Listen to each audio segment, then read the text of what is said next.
Señor, para la causa de Cristo en esta nación y en esta ciudad. Esos 10 años en los que el Señor nos ha permitido poder avanzar por su gracia, por su misericordia. También han habido hermanos que desde los inicios han apoyado las distintas obras que hoy ustedes ven aquí representadas. No están todos los hermanos de todas las iglesias, pero gracias a aquellos hermanos que fielmente, con todo su corazón, apoyaron las iglesias desde sus inicios, en Sevilla, en Barcelona, en Jaén, en Baeza, y esas ofrendas que ellos han dado, esas aportaciones, se han convertido en semillas de vida, así le llamo yo, porque muchos han sido alcanzados y han conocido la vida que el Evangelio da, que Jesucristo da a través de su Evangelio. Así que quiero animarle a que pueda participar y apoyar todos los proyectos que las iglesias que están aquí representadas tengan. Si usted es de otra iglesia, apoyar también su iglesia y juntos poder seguir adelante sembrando esas semillas de vida para que Cristo sea conocido en esta nación. Así que vamos a prepararnos. Los hermanos tienen sobres de ofrendas especiales. Si usted desea dar una ofrenda especial, puede hacerlo. Oramos juntos al Señor y decimos: gracias, Señor. Gracias por tu misericordia. Gracias por tu gran amor. Señor, hoy queremos traer delante de ti nuestras ofrendas y nuestros diezmos. Padre, gracias por aquellos que a lo largo de estos años han aportado y han apoyado esta obra. Por aquellos que se han ido sumando con el tiempo, Señor, gracias. Señor, te pedimos que continúes poniendo en tu corazón, Señor, un deseo de poder aportar, de ser bondadosos a la hora de apoyar tu causa, Señor. Nosotros somos privilegiados de que tú nos tomes en cuenta. Y por eso, Señor, traemos delante de ti hoy nuestros diezmos y nuestras ofrendas. En el nombre de Jesús te damos las gracias. Amén y amén, nuestro Señor. Amén. Pueden pasar los hermanos servidores. Quisiera ahora sí saludar, dar un saludo un poco más serio, ¿no? Ya que el que hicimos fue así todo rápido al iniciar el culto. Y quiero saludar a los pastores y las iglesias aquí representadas, los hermanos obreros y las iglesias aquí representadas. Y quiero comenzar pues primero por los que vienen de más lejos, ¿no? En primer lugar, nuestro pastor general, el pastor Mario Vega, y su hijo, el hermano José Vega. Gracias por visitarnos, muchas gracias. Gracias. El hermano Ángel Velázquez, que es anciano de la iglesia Elín en Bruselas, gracias por estar con nosotros, hermano, un placer. Se me olvidó mi padre, ¿verdad? El pastor Saúl Valle, que viene también de El Salvador, gracias.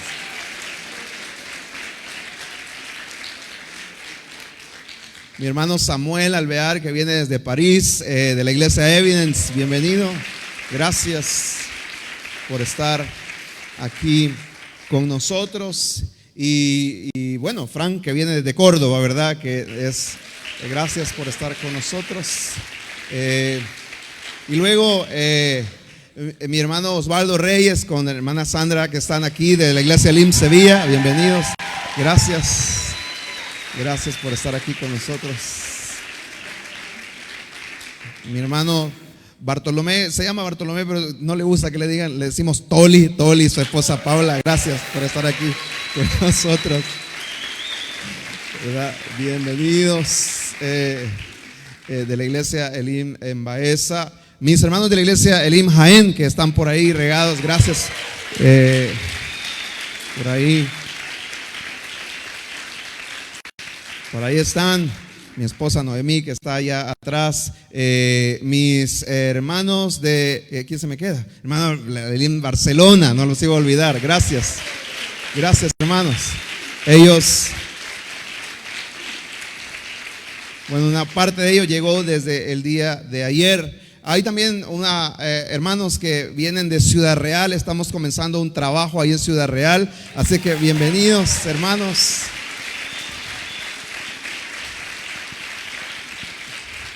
Ya se comenzó una célula en Ciudad Real, ya hace varias semanas que está funcionando, y si Dios lo permite, En los próximos meses iremos dándole forma a este trabajo, ¿verdad? Así es que estamos contentos, ¿verdad, hermanos? Muy, muy agradecidos con el Señor. Y antes de pasar al tiempo de la palabra del Señor, quisiera que se pongan de pie. Vamos a cantar juntos una canción, una alabanza al Señor.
Somos pequeñas llamas prendidas porque un día fueron traídas a tu luz eterna que nos dio vida. Que no amaron sus vidas más que a ti. Hoy estamos aquí y nuestra antorcha brilla. Hoy estamos aquí.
Gracias, Señor.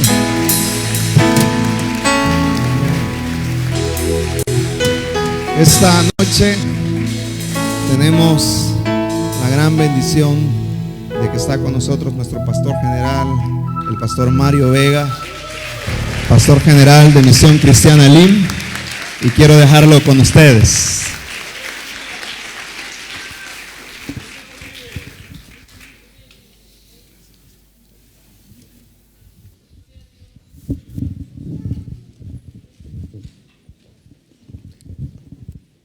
Qué gusto poderles saludar, es una bendición verles. El día de ayer tuvimos una reunión acá con los hermanos de Madrid.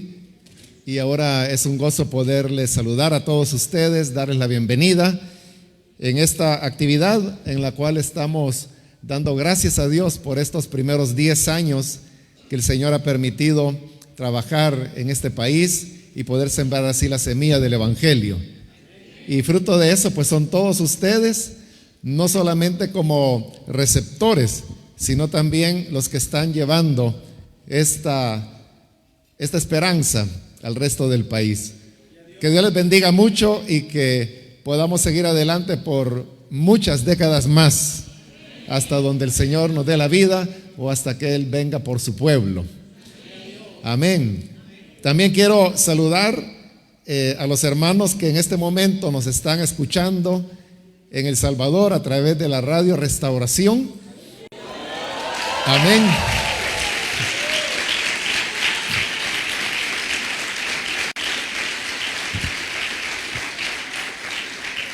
Ya que estamos transmitiendo para la radio y también estamos transmitiendo y nos están viendo a través del canal 27 de televisión allá en El Salvador. Amén.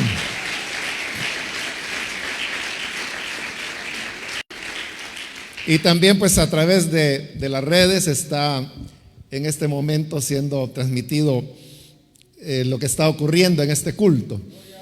Así que allá pues en El Salvador han de estar almorzando, es la 1 de la tarde, y acá en España para ellos, para que sepan, pues son las 7 de la noche.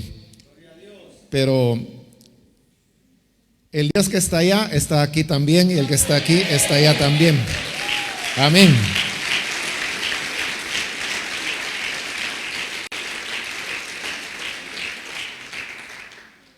Quiero invitarles a abrir la Biblia. En esta ocasión vamos a leer en el libro de Éxodo.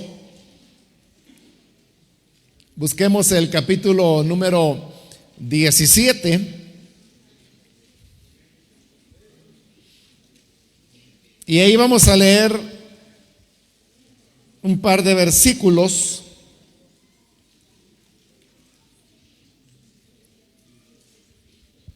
Nos dice Éxodo capítulo 17, los versículos 8 y 9. Entonces vino Amalec y peleó contra Israel en Refidim. Y dijo Moisés a Josué: escógenos varones y sal a pelear contra Amalec. Mañana yo estaré sobre la cumbre del collado y la vara de Dios en mi mano. Solamente eso vamos a leer. Pueden tomar sus asientos, por favor.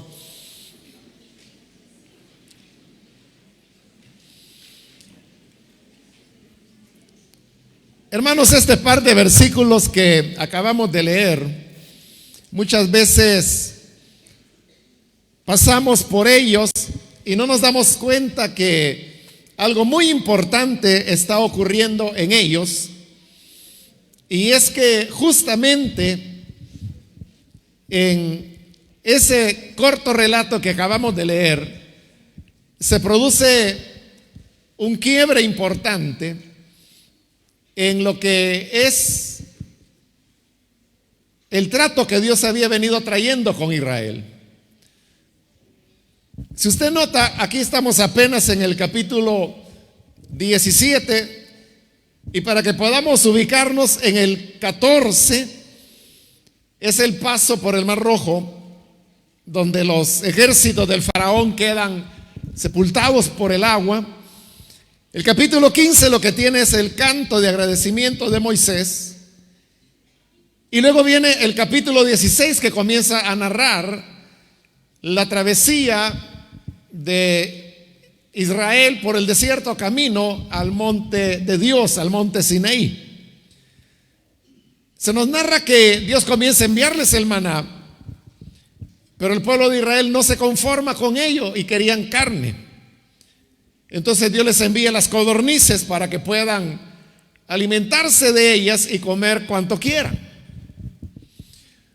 Posteriormente llegan a este valle del cual se está haciendo ya aquí referencia, que se llamaba Refidim, y que lo que significaba era reposo. Pero realmente reposo es lo que menos había en el lugar, pues era desierto, y sí había un lugar para beber agua, mas cuando ellos la prueban resulta que el agua era amarga, no se podía beber. Pero entonces Dios hace otro milagro más y las aguas amargas son transformadas en dulce y así el pueblo puede beber. Luego caminan un poco más y vuelve a faltarles el agua.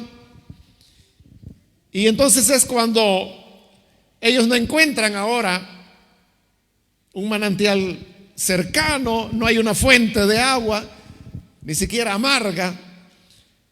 Pero Dios le dice a Moisés que él tiene que ir y golpear una roca que había con su vara. Él lo hace y de la roca comienza a brotar agua y de ella pues puede beber el pueblo de Israel y todo su ganado. Y así llegamos al capítulo 17. Entonces, como ve lo que ha venido antes del capítulo 14, que es el paso por el Mar Rojo, es una sucesión de milagros que son las 10 señales que el Señor hizo en Egipto para libertar a su pueblo. La 10ª de ella es la que la Biblia llama la plaga que vino sobre Egipto. Nosotros solemos hablar de las 10 plagas, pero realmente plaga solo hubo una, que fue la 10ª señal. Las otras fueron señales. Pero en todo eso fueron acciones milagrosas de Dios, como también lo fue el paso por el Mar Rojo.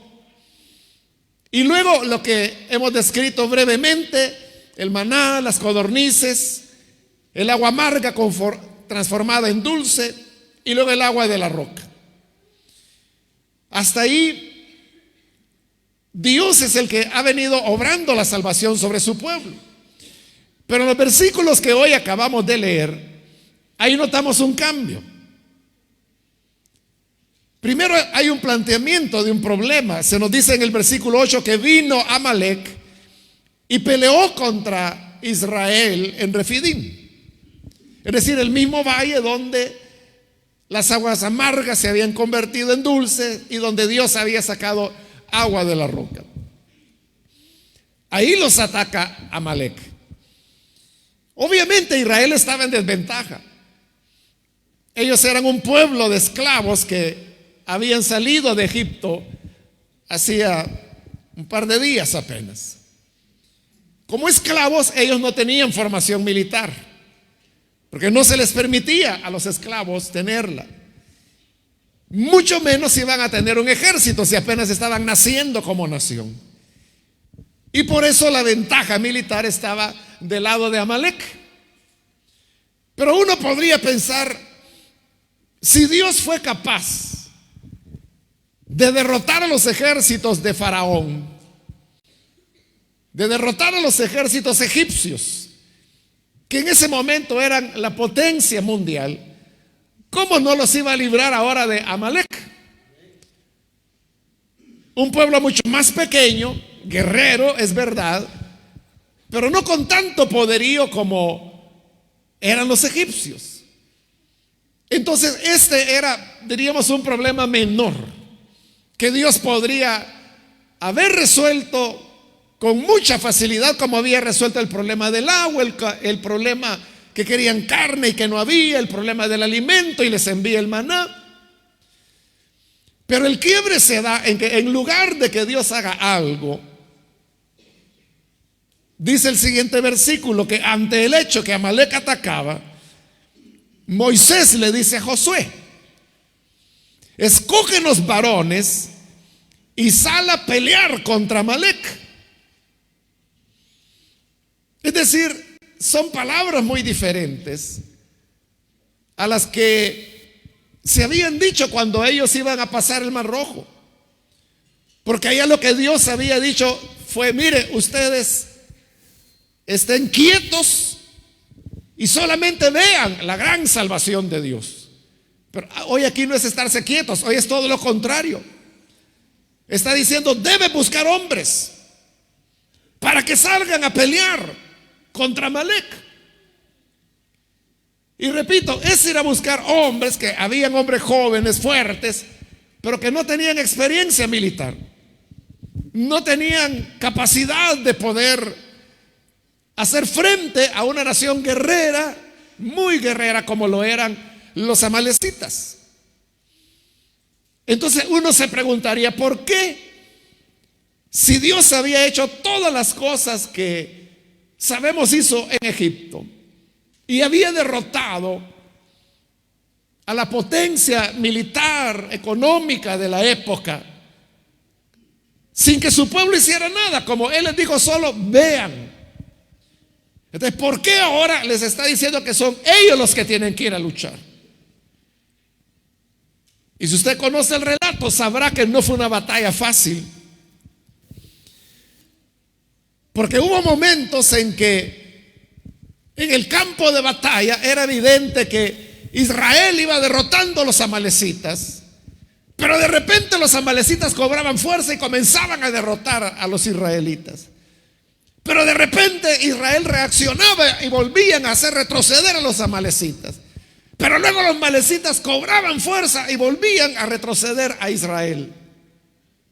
Eso es lo que se veía en el campo. Pero lo que ocurría era que Moisés había subido al monte y le había dicho a Josué: mira, tú vas a estar aquí en el campo de batalla, vas a pelear contra los amalecitas, pero yo voy a estar arriba con la vara de Dios. Moisés lo que estaba haciendo arriba en un monte era orar. Y dice la Biblia que cuando él levantaba las manos en oración, Israel prevalecía. Pero Moisés ya tenía 80 años y él se cansaba de tener las manos en alto, entonces las bajaba, y cuando las bajaba los amalecitas cobraban fuerza. Entonces ellos iban y venían sobre la base de la intercesión de Moisés. Si las manos intercesoras de Moisés estaban en alto, Israel prevalecía, y si las bajaba, Amalek prevalecía. Al final el asunto se resolvió en que sentaron a Moisés sobre una roca y a su lado estaban sus ayudantes, y ellos le sostuvieron las manos en alto hasta que allá en el campo finalmente Israel pudo terminar con los amalecitas. Pero ahí, como le digo, hay un cambio importante, y es que lo que Dios antes hizo por ellos, hoy Dios quiere que ellos lo hagan por sí mismos, porque Él ya no los está libertando. Él ya no está haciendo una obra milagrosa, ya no está abriendo los mares o abriendo la tierra para que se trague a los amalecitas. Hoy ellos son los que tienen que tomar la espada, tienen que ir a luchar, tienen que poner fuerza, tienen que ser valientes. Algunos de ellos tuvieron que ser heridos, tuvieron que morir, tuvieron que pagar con precio de sangre, pero finalmente lograron triunfar. Y era evidente que no por su fuerza, sino por la intercesión del Señor. Pero ¿por qué Dios está haciendo esto hoy? Es porque Dios lo que quería era que ellos comenzaran a madurar. Pero ahí podemos notar algo importante, y es que cuando nosotros hablamos de la madurez espiritual, a veces la concebimos de diversas maneras. Creemos que la madurez espiritual a veces la entendemos como tener más conocimiento de la Biblia. Si yo conozco más de la Biblia, soy más maduro, y eso no necesariamente es así. O a veces se puede confundir con el tiempo, y uno dice: bueno, yo tengo 30 años de conocer a Jesús, por lo tanto soy maduro. No necesariamente. Igual que la edad cronológica no indica la madurez mental que una persona pueda tener. Así es con el evangelio. Otros pueden pensar que la madurez está reflejada en tener cierta cantidad de dones. Y aquel que tiene dones del Espíritu, bueno, se supone que es una persona muy madura. Pero eso cae por el suelo cuando uno lee una carta como es, por ejemplo, Primera de Corintios, en donde el problema de la iglesia de Corinto no era que tuviera pocos dones, era que tenía demasiados dones. Y por eso Pablo tiene que dar instrucciones para regular el ejercicio de los dones. Pero ¿qué sucede? Que casi en la introducción Pablo les dice que ellos son carnales. Entonces, el poseer dones no necesariamente es un equivalente de madurez, porque los corintios tenían muchos dones, pero no tenían madurez. Entonces, ¿en qué consiste la verdadera madurez? La verdadera madurez reside en que nosotros comencemos a hacer lo que Dios hace. Lo que Dios hace por nosotros es lo que está ocurriendo acá. Dios los está empujando para que ellos comiencen a madurar, para que comiencen a ser un pueblo que va creciendo en la fe. Eso también nos deja otra enseñanza, y es que la fe no crece por ver señales, porque no creció la fe de Israel por ver el agua convertirse en sangre, o ver el polvo convertirse en piojos, o por ver que el sol se ocultó por 7 días y hubo tal oscuridad que dice que los egipcios no podían verse ni las manos de la profundidad de la oscuridad que había. Su fe no creció por el hecho de atravesar el Mar Rojo, no creció por ver sacar agua de la roca. Ellos siguieron siendo un pueblo muy inmaduro. Y son estas experiencias las que les permiten por ir creciendo. Entonces la gente no va a madurar por ver señales, por ver milagros. No digo que eso esté mal. Es Dios quien hace sus maravillas, es Dios quien hace hechos sobrenaturales. Pero lo que estoy diciendo es que eso no produce la madurez espiritual. Entonces lo que lo produce es que nosotros comencemos a hacer lo que Dios hace por nosotros. Dios lo que había hecho es libertarlos de sus enemigos, y en pocas palabras Dios lo que había hecho es irles solucionando cada uno de los problemas que habían tenido. Si era problema de opresión, si era problema de encierro contra el mar, si era problema de falta de alimentos, si era problema de falta de carne, si era problema de agua amarga, si era problema que se necesitaba agua, todo lo había venido resolviendo Dios. Pero ahora no. Ahora, Josué, búscate hombres que vayan a pelear contra Amalek. Son ellos los que ahora están asumiendo la resolución de un problema. Entonces, ya no es Dios quien se lo va a resolver, son ellos quienes deben comenzar a hacerlo. Ahora, esta idea de que la madurez viene porque nosotros hacemos lo que Dios hace puede sonar un poco presumible. Puede sonar a presunción y decir, bueno, ¿cómo yo me voy a atrever a hacer las cosas de Dios? Pero es lo que Dios quiere que hagamos. Ahí en el Nuevo Testamento se nos relata cómo Jesús subió al monte de la transfiguración. Y cuando ya se había transfigurado y venía de regreso con Pedro, con Juan y Jacobo, encuentran que en las faldas del monte había una gran discusión, no sabían por qué. Pero cuando se acercan, un hombre sale corriendo de la multitud y llega hasta Jesús y le dice, mira, yo tengo un hijo y mi hijo es atormentado por un demonio. El demonio a veces lo arroja al agua, a veces lo arroja al fuego, lo quiere matar y nosotros tenemos que andarlo cuidando porque ya por poco se nos ahoga, por poco se nos quema. Y lo traje a tus discípulos y no han podido echarle fuera el demonio. Entonces, eso es lo que había.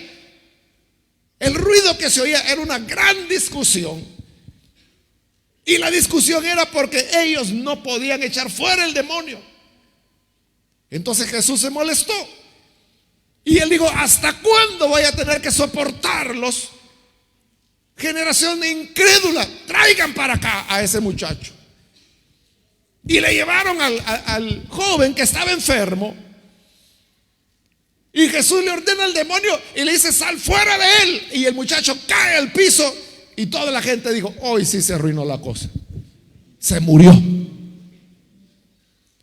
Pero como la gente estaba diciendo que se había muerto, el Señor lo toma de la mano y lo levanta. Y el muchacho estaba liberado, estaba bien ahora. Y Jesús siguió su camino. Y sus discípulos se le acercaron y le preguntaron: Señor, ¿por qué no pudimos echar fuera el demonio? Y tú lo hiciste en un segundo. Y es cuando el Señor le responde: es que este género no sale sino con oración. Pero oiga las palabras que a continuación les dice el Señor: haced que os penetren bien estas palabras en vuestros oídos, porque el Hijo del Hombre ha de ser entregado en manos de pecadores, y ha de padecer, y ha de ser muerto, y ha de resucitar. Los evangelios dicen que los discípulos nunca entendieron lo que el Señor les decía con esas palabras. Pero ahí hay una secuencia lógica que el Señor está enseñando. Primero les dice por qué no pudieron echar fuera el demonio. Les hizo ver cuál era su error. Necesitaban orar. Pero luego les dice: oigan bien, que el Hijo del Hombre será entregado en manos de pecadores. ¿Qué les estaba diciendo? Yo no voy a estar todo el tiempo con ustedes. Yo no voy a estar haciendo lo que ustedes ya deberían estar haciendo. ¿Y qué era lo que Jesús quería que sus discípulos hicieran? Lo que Él hacía, es decir, echar fuera demonios. Por eso digo, no es presunción que digamos que la madurez reside en el hecho de hacer lo que Dios hace por nosotros. Porque es exactamente lo que Jesús quería que ellos hicieran. Era Él quien había andado echando fuera demonios, pero ahora no, o sea, son ustedes quienes tienen que hacerlo. Son ustedes los que deben orar, porque hay género que no sale sino con oración. Y prueba era que se habían topado con ese demonio que tenía este niño o joven y no lo pudieron echar fuera. La madurez auténtica es entonces cuando nosotros comenzamos a hacer las cosas de Dios. La inmadurez sería lo opuesto. La inmadurez es cuando todo el tiempo estamos esperando que Dios haga siempre lo que queremos que haga. Por eso es que hay muchos creyentes que pueden tener décadas de estar dentro de una iglesia y todavía andan en pañales. Todavía no aprenden a caminar. Y es porque quieren que Dios sea el todo para ellos. Quieren que Dios sea quien les dé empleo, Dios sea quien los sana cuando están enfermos. Quieren que Dios sea quien toma las decisiones por ellos. Quieren que Dios les diga a dónde van a ir, qué ruta de autobús van a tomar. Quieren que todo Dios se los esté diciendo. No quieren usar la cabeza. Y la andan solo de adorno sobre los hombros. Pero hay un momento donde nosotros tenemos que comenzar a accionar. Y es lo que Moisés le dijo a Josué: mira, búscate hombres, porque los amalecitas nos están atacando. Nos van a acabar, nos van a matar a los ancianos, a las mujeres, a los niños, se van a llevar el ganado. Y Josué pudo haberle dicho: Moisés, ¿y por qué no levantas tu vara al cielo? Y que vengan rayos o algo para que mate a los amalecitas. Es que era el momento para que ellos comenzaran a actuar. Y por eso le dice: busca hombres que peleen, que tomen la espada, que vayan y que luchen. Y le dije, no fue una batalla fácil, sino que fue una batalla que no fue una gran victoria, sino que fue una lucha que prevalecía uno, luego el otro, luego uno, luego el otro, luego uno, luego el otro. Era así como ir y venir. Pero en ese ir y venir la fe de ellos se estaba desarrollando. Habrá momentos en los cuales Dios puede quitar de nosotros una enfermedad de manera sobrenatural y lo puede hacer en un segundo. Pero habrá casos en los cuales Dios no lo hará. Y entonces dirá: arréglate tú. Señor, pero si tú no me ayudas, ¿cómo voy a hacer yo? Pues ve al médico, ve qué haces. Pero eso es lo que nos va a permitir podernos desarrollar, porque es evidente que en la Biblia hubo personas a las cuales Dios nunca sanó.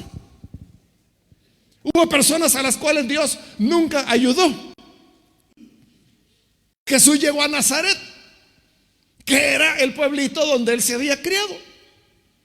Y entonces la gente dice: ah, ahí viene Jesucito, el que se crió entre nosotros. De seguro que aquí hará muchos más milagros, porque nosotros somos su gente, somos de su pueblo, aquí creció él. Y cuando Jesús llegó, dice que no pudo hacer ningún milagro por la incredulidad de ellos. Entonces comenzaron a criticarlo. Bueno, ¿cómo es eso que cuando andas por allá por Capernaum haces muchos milagros? Y cuando andas por Corazín haces muchos milagros. Y cuando vas incluso allá donde los samaritanos hemos oído que haces milagros. Y hoy que estás en tu pueblo, que estás en tu tierra, no haces nada.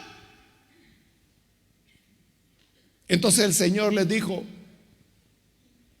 de seguro me van a decir el refrán que dice: médico, cúrate a ti mismo.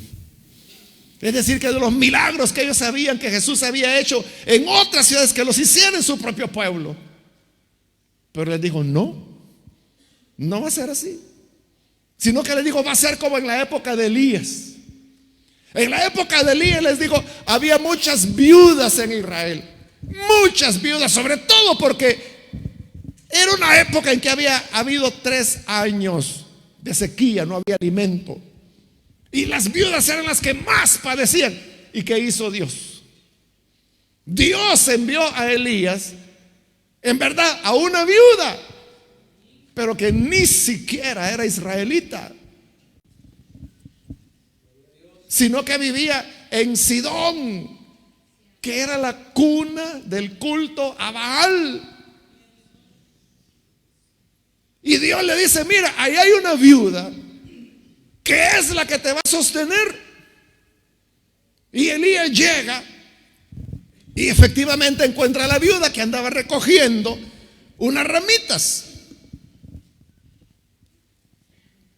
Y le dice: mira, hazme algo de comer.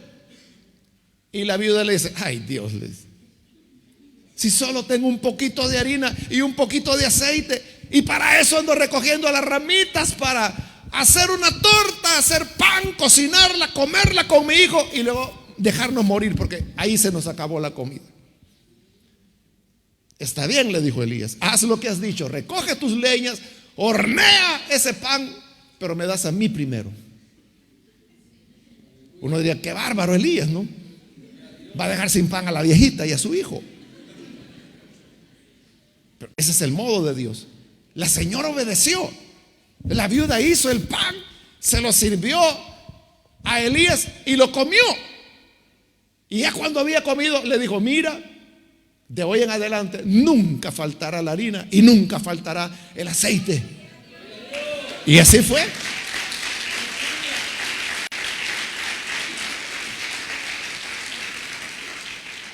No hubo falta, porque la señora tuvo fe, confió en que el que le estaba hablando era un hombre de Dios, no era israelita. Era una Sidonia, era, como le digo, de la cuna, la meca del culto a Baal, que tanto daño le estaba haciendo a Israel. Por eso es que Elías nunca lo encontraron en esos años, porque ellos dijeron, él ha de estar orando en algún monte santo. No, estaba en la cuna del paganismo. Nunca se les ocurrió buscarlo ahí. Pero lo que Jesús les quería decir es, ¿por qué no criticaron a Elías? ¿Por qué no buscó Elías a una viuda, pero israelita, piadosa, a quien pudiera haberle multiplicado la harina y el aceite, sino que lo va a hacer con una pagana?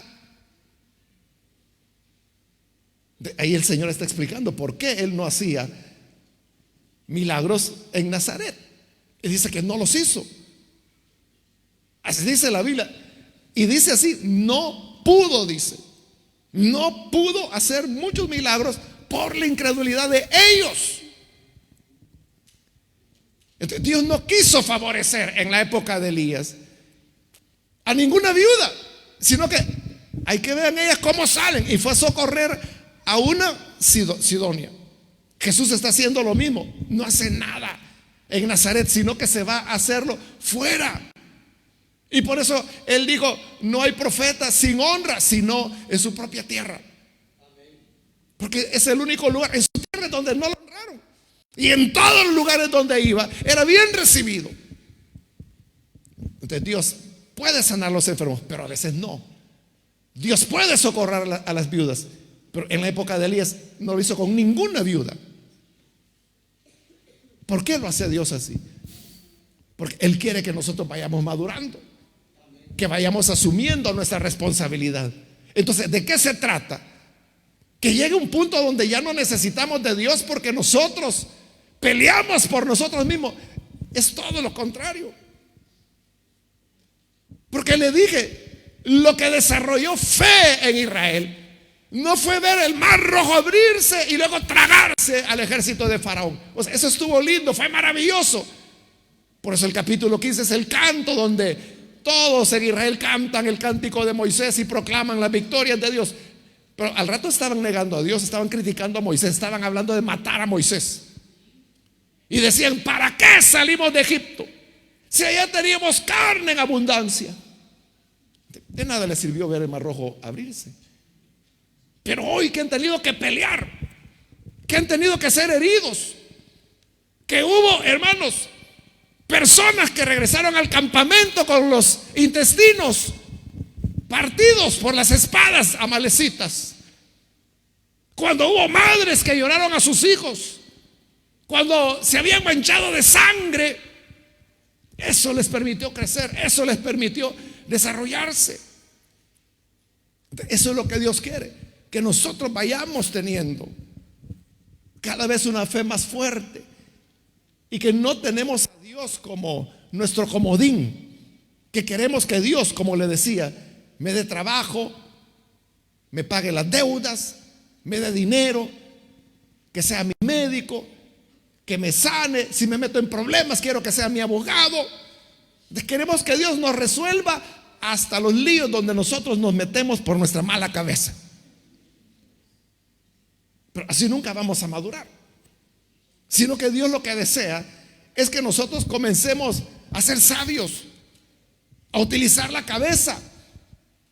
Claro, digo, no se trata de olvidarnos de Él, porque Moisés subió al monte y ya vimos que dependía de la comunión con Él, dependía de la oración con Él, de Él orando, intercediendo, pero abajo Josué peleando, luchando, cuerpo a cuerpo, fuerza contra fuerza, como eran las batallas en esa época. Nos toca en ambos frentes. Cuando el pueblo de Dios es enseñado de esta manera, comienza a desarrollar una fortaleza cada vez mayor y va entendiendo que Dios no siempre hará lo que nosotros creemos que Él va a hacer. Hace poco una persona me escribía diciéndome, ore por mi abuelito. Tenía 97 años el señor. Y ya está bien mal, está enfermo. Que el Señor lo sane. Y yo le dije, bueno, está bien. Le dije, vamos a orar por él, pero también ustedes váyanse preparando porque puede ser que el Señor se lo lleven. Y él me dijo, no, hermano, ¿y cómo puede decir eso? Si lo que queremos es que lo sane el Señor. Pues sí, pero el hombre no va a llegar a los 200 años, ¿no? En algún momento se va a ir. Bueno, y se lo llevó, de hecho. Ese es el punto, que nosotros no podemos tener a Dios como el salvabuelitos o aquel que nos va a estar resolviendo los problemas todo el tiempo. Nunca voy a olvidar el caso de una hermana hace varios años. Tenía a su esposo, a él le diagnosticaron cáncer. Y él estaba muy mal. Y ella me dijo, ¿puede orar por él? Sí, y llegó, oré por el hermano. Y la hermana quedó en contacto conmigo porque él estaba muy mal, lo hospitalizaron. Pero a los días él comenzó a recuperarse y a recuperarse. Le dieron el alta del hospital, volvió a casa. Y luego él estaba ya bastante bien. Y al estar bastante bien, bueno, ella me contó todo eso. Hermano, vamos a tener un culto de acción de gracias. Queremos que usted llegue para que esté ahí. Y yo no podía, no me recuerdo por qué, no podía. Pero le dije, háganlo, qué bueno. Y luego la misma hermana me contó que había estado bien, la reunión en su casa, que él había dado testimonio de cómo el Señor lo había sanado. Como a la semana después del culto de acción de gracias, se murió el hermano. Y ella volvió a comunicarse conmigo, pero hoy ella había cambiado totalmente. Y me decía, ¿a dónde está Dios? Dios nos falló. Si mi esposo hasta ahí había dado testimonio de que Dios lo había sanado y ahora está muerto. Entonces yo le dije, hermana, es que a veces así ocurre. Pero era algo que ella no aceptaba. Y ella tomó una actitud de rebelión a Dios y ella me dijo, yo estoy considerando ya no volver a la iglesia. Ahí está el punto. Entonces, yo sirvo a Dios mientras me sana, mientras me ayuda, mientras me bendice, mientras me da novia, mientras me da trabajo. Sí, ahí estoy feliz con Dios. Pero si Dios no me sana, si Dios no hace lo que yo quiero que haga, porque de eso se trataba, ¿no? O sea, yo no le digo que no sea noble que una esposa quiera la sanidad de su esposo. Está bien, pero lo que estoy diciendo es que a veces Dios nos va a decir, no, no lo voy a hacer, sino que tú tienes que enfrentar la situación. Esta hermana se enojó con Dios y se enojó tanto que se fue a involucrar con otro hermano de la iglesia casado. Y para su buena o mala suerte, no sé qué, quedó embarazada. Y entonces volvió a buscarme y me dijo, hermano, yo estaba tan enojada con Dios que yo hice esto y ahora estoy embarazada. ¿Y cómo lo voy a explicar delante de la congregación si saben que mi esposo está muerto?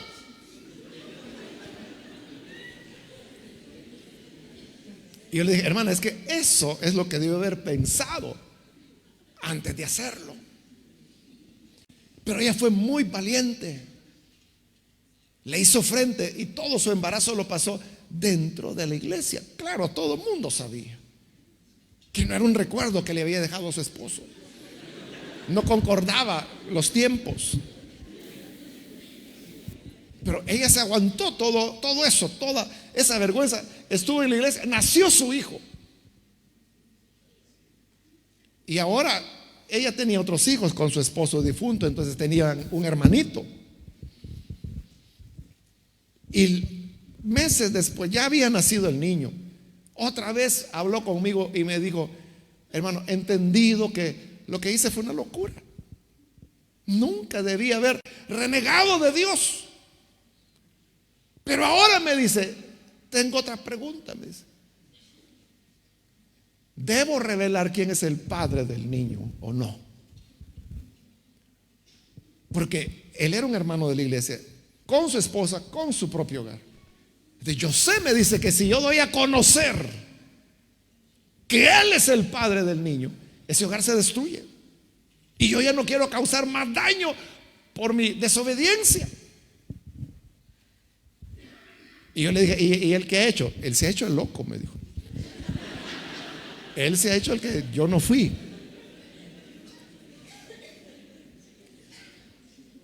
Entonces yo le dije, mire, la escritura dice que no hay nada oculto que no vaya a salir a luz. Entonces Dios sabe cuándo lo va a hacer. Usted enfóquese en su hijo, usted siga adelante. Probablemente de usted no va a salir, le digo, ¿qué es lo que pasó? Pero tal vez él mismo lo diga, entonces, pero la palabra de Dios se tiene que cumplir. Bueno, le cuento eso como una forma de cómo a veces los cristianos nos volvemos, renegamos de Dios, nos quejamos de Él, no queremos que lo haga. Y me estoy recordando en ese momento de otro hombre, igual, su niño estaba enfermo, un niño pequeño entiendo que era, y que él pedía oración y oración y oración. El niño murió. ¿Cuándo murió?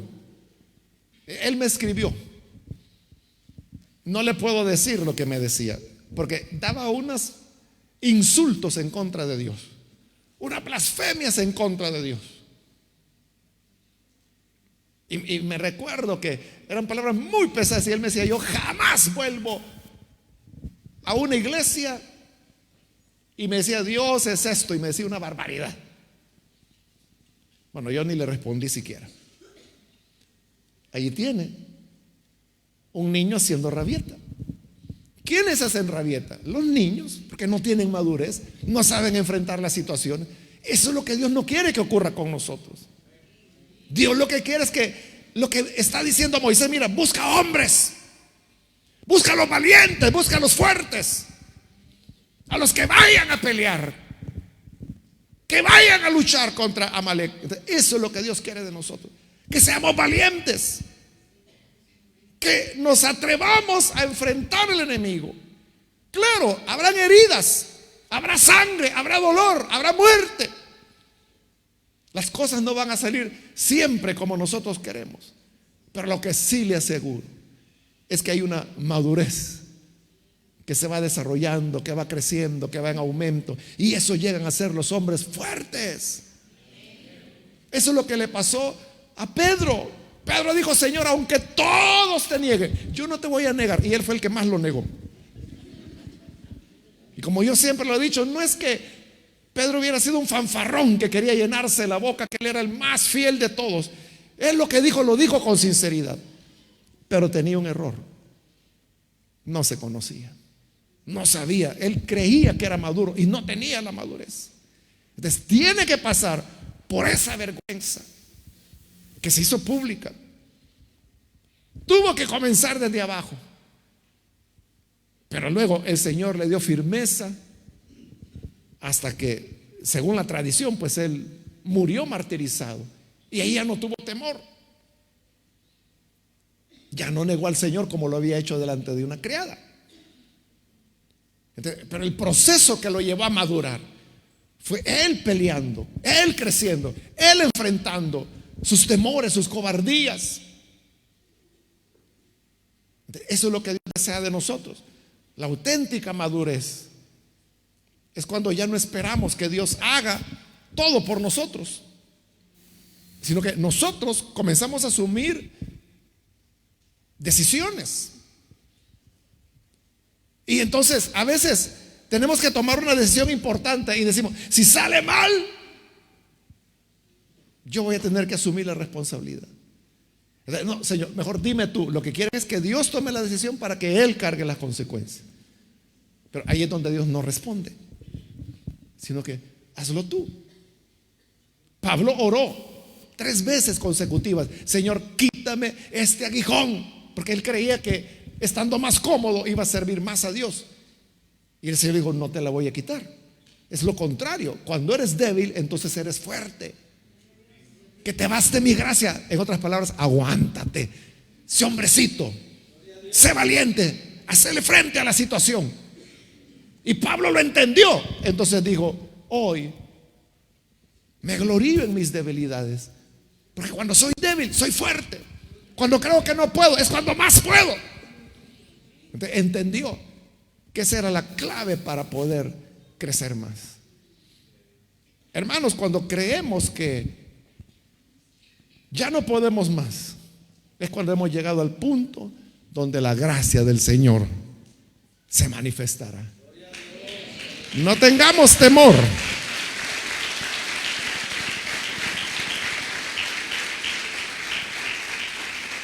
No tengamos temor, sino que como Josué, que no tenían entrenamiento militar, no sabían ni cómo se agarraba la espada.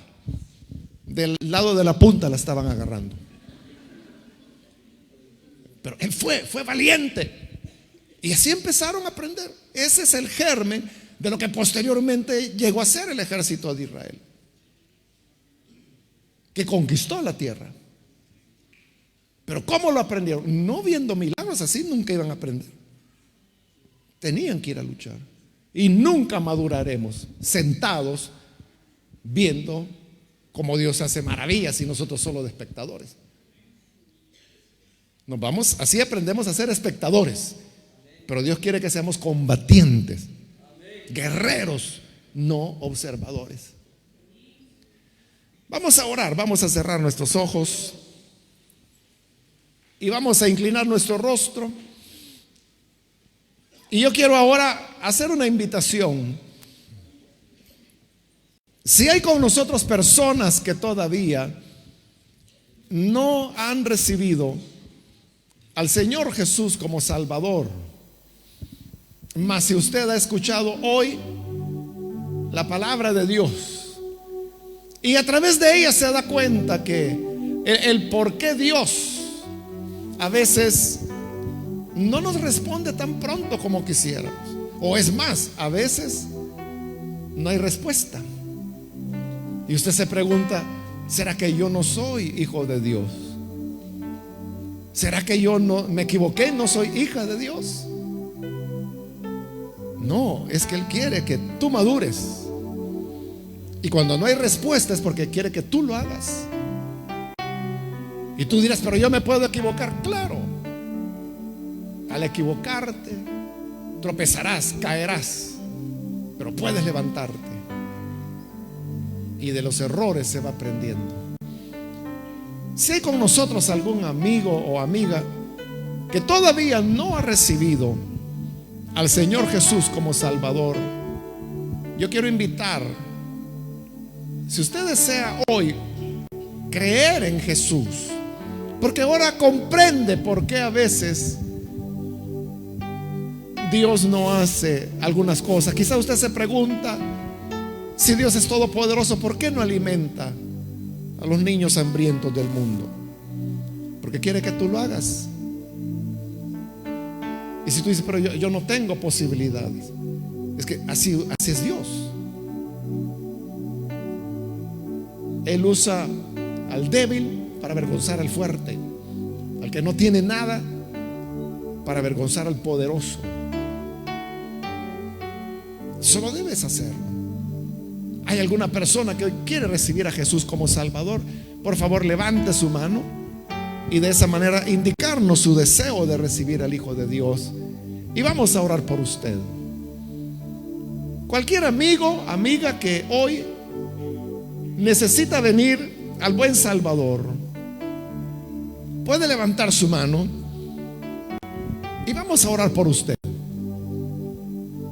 ¿Hay alguna persona, alguien que necesita creer en el buen Salvador y venir a Él? Levante su mano con toda confianza y oraremos por usted. Venga, es el momento de Dios para su vida. Muy bien, aquí hay una persona, Dios la bendiga.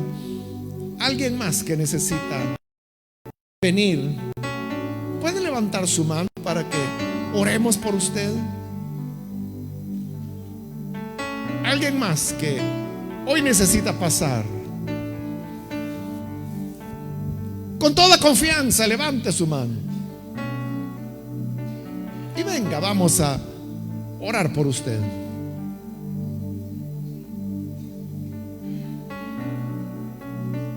quiero invitar también, si hay hermanos que se han alejado del Señor y quizás se alejaron porque, igual que Israel, llegó esa hora de ese quiebre en donde después que Dios nos había servido todo en bandeja, ahora nos da mejor una espada. Dice: ahora ve a ganártelo tú.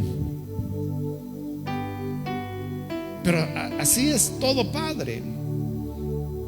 El padre cuida de su hijo cuando su hijo es pequeño, cuida de su alimentación, cuida de sus necesidades. Pero hay un momento en que crece. Entonces el padre sabe que ya no es conveniente continuar dándole todo, porque en la vida nada es gratis. Y le dice: mira, ve a ganártelo, ve a trabajar. Así es Dios. Y si por llegar a ese quiebre tú dijiste: Dios no existe, o Dios no me quiere, o no soy hijo de Dios, es todo lo contrario. Es porque te ha tomado por hijo que Él quiere que madures, quiere reconciliarte.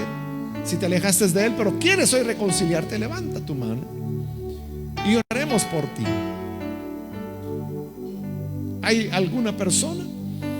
Muy bien, aquí hay alguien más que levanta su mano. Dios la bendiga. Alguien más que necesita venir, o si es primera vez, todavía no ha recibido a Jesús como Salvador, pero necesita pasar hoy, póngase en pie y venga. Ya sea que es primera vez, o si usted se está reconciliando con el Señor, puede pasar. Venga, acérquese, que hoy es el momento especial de Dios. Muy bien, aquí hay un joven. Dios le bendiga, bienvenido. ¿Alguna otra persona?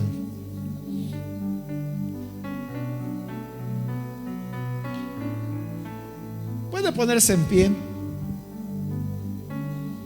para que oremos.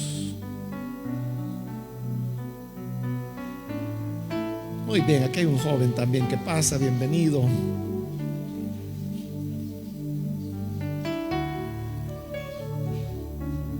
¿Alguien más que necesita pasar? Esta es ya la última invitación que hago y oraremos todos. ¿Alguien más? Todavía puede aprovechar este último minuto y pasar.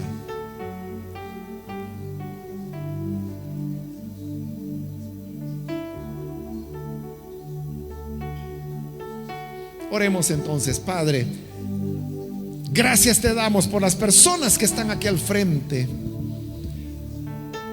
que están recibiendo a tu Hijo Jesús.